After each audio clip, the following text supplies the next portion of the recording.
ఇప్పుడు మిమ్మల్ని చూస్తున్నాం అనుకోండి, మన అమోఘ్ దేశ్ముఖ్ ఛత్రపతి అన్నాం అనుకోండి, మిమ్మల్ని ఆంజనేయ స్వామి చూడాలని చెప్పేవారు మాకు.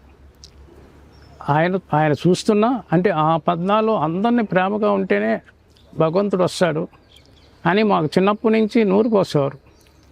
అయితే మేము 12, 15, 13 సంవత్సరాల వయసులో మేము హిమాలయాలకు వెళ్ళిపోతాం అని అంటుండేవాం అన్నమాట. అంటుంటే హిమాలయాలకు వెళ్తే వద్దునైనా ఇక్కడుండి చేయాలి సాధన, భగవంతుడి దగ్గరికి వెళ్ళాం కాదు, భగవంతుడే నీ దగ్గరికి వస్తాడు అనేది మాకు బాగా చిన్నప్పటి నుంచి స్వామి వివేకానంద ఆంజనేయ స్వామిని ఆదర్శం తీసుకున్నారు. రామకృష్ణ పరమహంస స్వామి వీళ్ళందరూ కూడా ఆంజనేయ స్వామిని ఆదర్శం తీసుకుంటే ఆంజనేయ స్వామి వాళ్ళ దగ్గరికి వచ్చారు. నాయన అందువల్ల నువ్వు సేవ చేయి, అన్నీ వస్తాయి, నువ్వు ఏది ఎవరిని అడగొద్దు, నువ్వే ఏదో ఒకటి ఇస్తూనే ఉండు కానీ నువ్వు ఎవరి దగ్గర తీసుకోబాకు అని మాకు చిన్నప్పటి నుంచి అలవాటు చేసినటువంటి దాంట్లో ఇది.